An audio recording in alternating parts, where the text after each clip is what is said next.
Welcome back to the Wizard Shop, and you guys have been waiting and asking and really in the comments going crazy saying we want another 308 video. Today, the day has come. Let's take a look at it.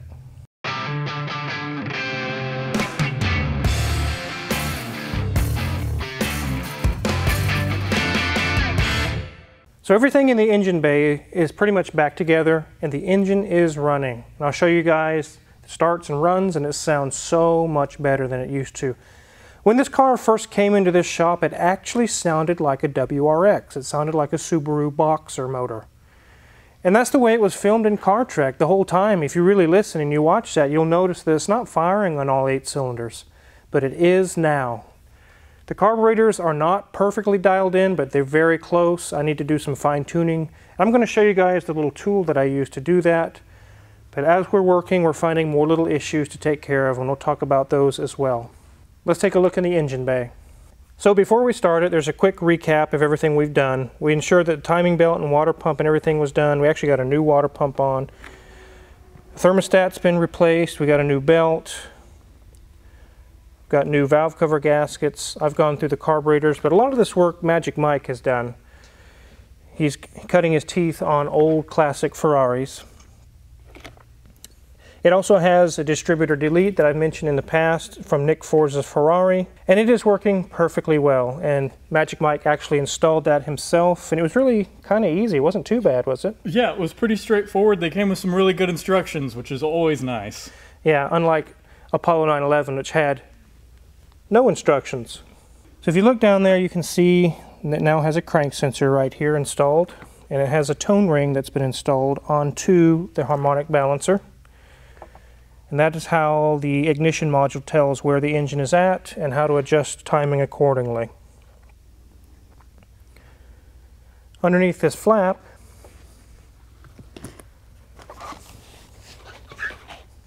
we have a tach signal generator.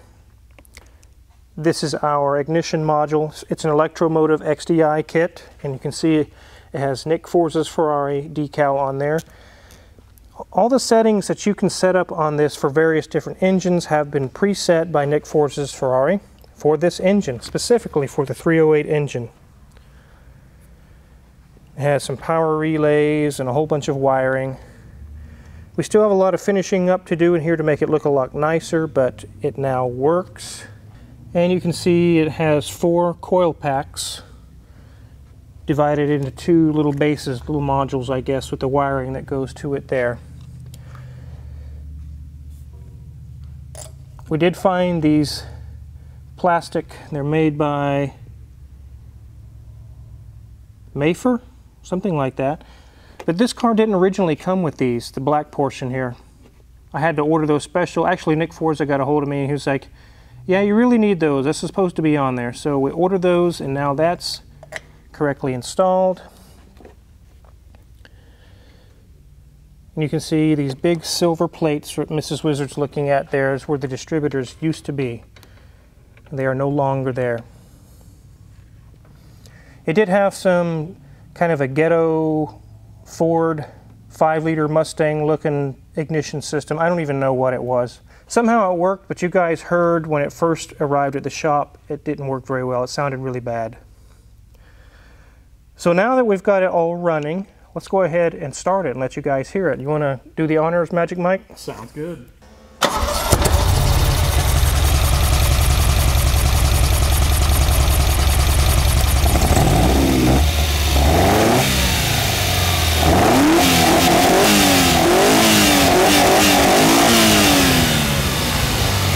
Yes! Yes! It sounds like a Ferrari now, guys. Sounds very, very good.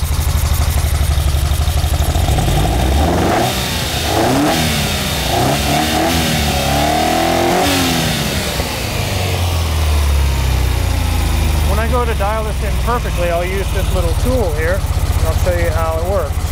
Put it over top of each carburetor. That one's about 6. 5.5. 5. 4.5.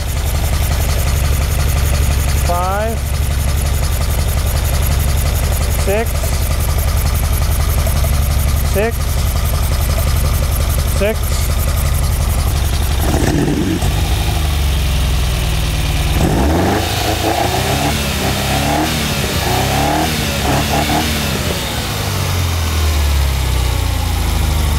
Amazing, guys. Sounds beautiful.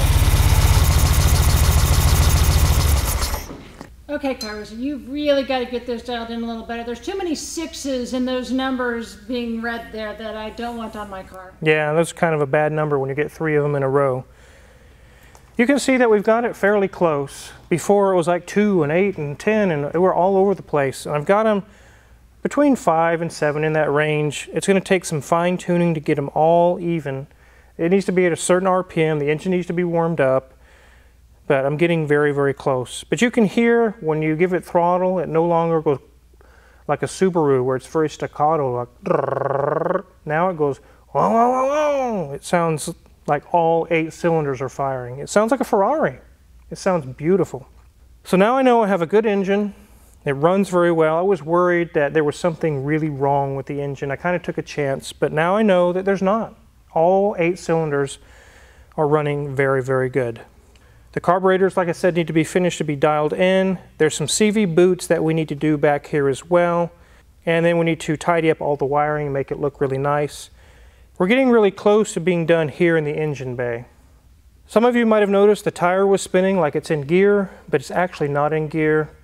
All that is that there's no load, there's nothing holding the tires in place. They're kind of freewheeling. Even though the engine is running, the transmission's in neutral. There's just enough transfer of motion that makes the wheel spin. It's nothing dangerous. I could have stopped it with my hand if I wanted to, but it's really not that big of a deal. We got it up in the air so it doesn't tie up a lift. We can work on top. We can get a creeper and go underneath and keep the process going without tying up a lift for months and months.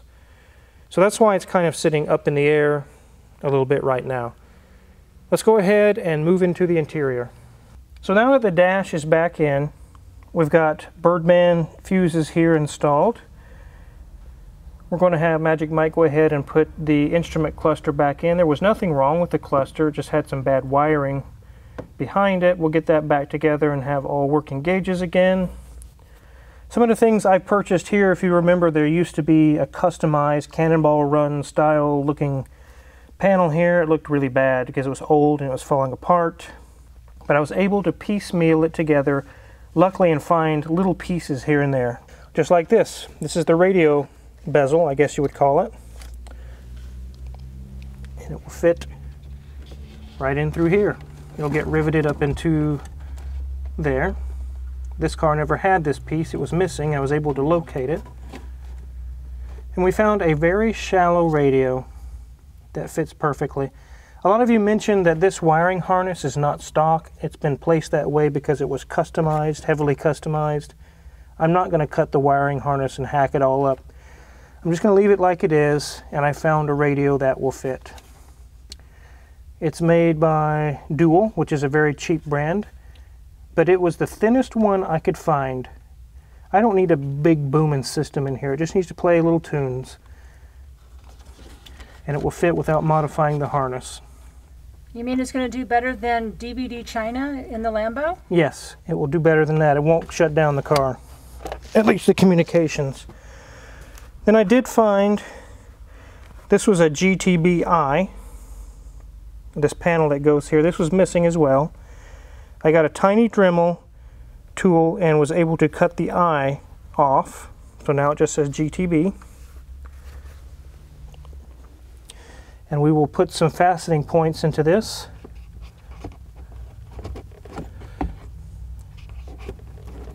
Just like that. Now it will look like a stock 308. So it is coming together on the center console here. We do need to go back together with that. But all of these little lever pieces, you can see they were broken. They're just cheap plastic originally, and they're just snapped and broken. But I found all metal aftermarket ones. They're not plastic at all. They're solid metal, aluminum or something. I'm not sure what they are, but these little guys were like $100 and some a piece. Very expensive. But what else do you do? I mean, I'm I can't make one cheaper than that. And these little bezels that I have are little, I don't know what you call these, decals. These are the originals. They will fit right in, just like that. So I'll be able to reassemble the center console. I am going to be looking for this piece here. This one, obviously, the previous owner drilled holes all in it and put switches. I need to replace this piece, and then this can all go back together.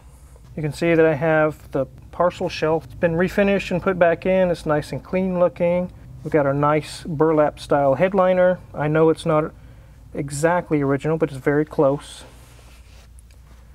It's starting to look really, really good. One thing I did notice when doing the center console, looking at all the little switches and everything, is there's a cable here connected to this little lever. I believe it does heat control, hot and cold. And this lever itself works fine, and also out there in the frunk works fine. It's the actual cable itself is binding. Let's go open the frunk and take a look. So I've had Magic Mike in here, and it's kind of interesting. I didn't even realize this till we started working on it, but it has 2 heater cores. There's one here, and there's one right there that we've removed out of the way. These are the little heater cores. This cable right here actuates a flap to open or close air flowing through the heater core. It actually is in this little pipe right here. You can see, if you look straight down that way, you can see where the cable would hook up. You can see the little flap there. It's an actuated flap by a cable. That's where the cable actually connects to, and that works perfectly fine. It moves very smooth and very easy. Once we determined that, we knew the cable was bad, and I guess it's a common issue on these 308s. A lot of guys actually just buy a bicycle cable and cut to length and route it through and make it work fine. I'll see if I can find a good used one or just replace this one altogether. Here's a cable here that goes to a little, I believe it's a water valve. That works very smooth and very easily. We have no trouble there. There's a third one that goes over to that flap for that heater core, and it also works very well. So the only cable we need to replace is the one here on the driver's side. This cable is bad. There is one last thing I might petition you guys for, and is actually the stock air cleaner. I'll grab these. This is what it has right now. These are the Weber filter pods that go on here, and it has clips that hold it into place. I guess that works, but to me it's just sucking up hot engine air all the time. That can't be good for performance. I really don't like this setup. I'll use it if I have to. I did look to see how much it cost to get the air cleaner. It was like over $2,000 or $3,000. And I decided I'm not spending $3,000 for an air filter. If any of you guys out there have one of these or know someone who has one that's just parting it out, or know where I can get the air cleaner, that would be very nice, because I'll show you something here. I should have a ductwork here that goes up to an air cleaner. That would be nice, cold, fresh air, a lot colder than hot engine air going to these carburetors. Let me know in the comments if you know of anyone that has that. I'd be willing to pay for it, but not $3 grand.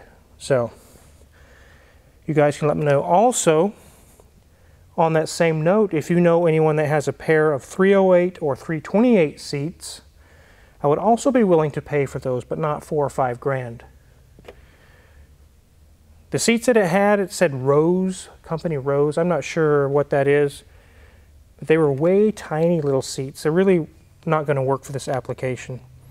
I'd like to put the stock seats back in, and maybe you guys know where a set is. Black, beige, it doesn't matter. I would take either color.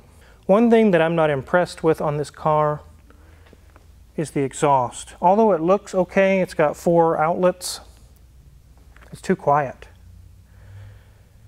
I love the induction noise sound of this engine, but when that's all I can hear, I know something is not sounding as good as it should. If you guys watch Hoovie's Garage, you know that we put the Capristo exhaust on his 348, and it completely transformed the car.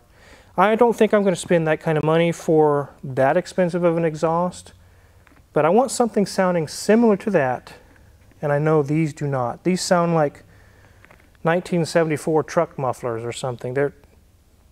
They're not the ticket for this car. And even as we go along, we get this thing running and back on the road, it's always going to be some little something here, little something there, constantly broken. It's Italian and it's old. It's not a Honda Civic. There will always be something broken here or there. I accept that. But we can get the core components of the car running well and doing well.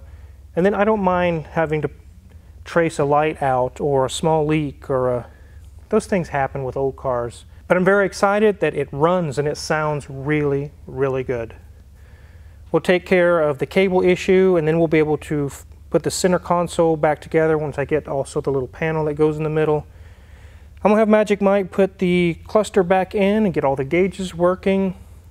And as soon as we get some seats and an air cleaner, then all we have left is underneath taking care of CV boots, any kind of other small leaks, checking out the brakes, things like that. So we're getting very close, guys.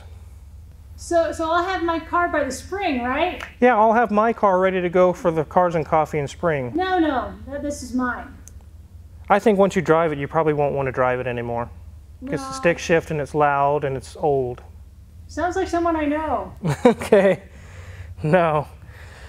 So anyways, if you're curious what kind of tools we use to work on my 308, Mine. click in the description below. The Amazon affiliates link is there. We get a small cut and we really appreciate it. And make sure to hit the subscribe button because there will be more 308 videos. And I just bought another car. You guys are going to have to wait to see that one, but it's really, really cool. Thanks for watching.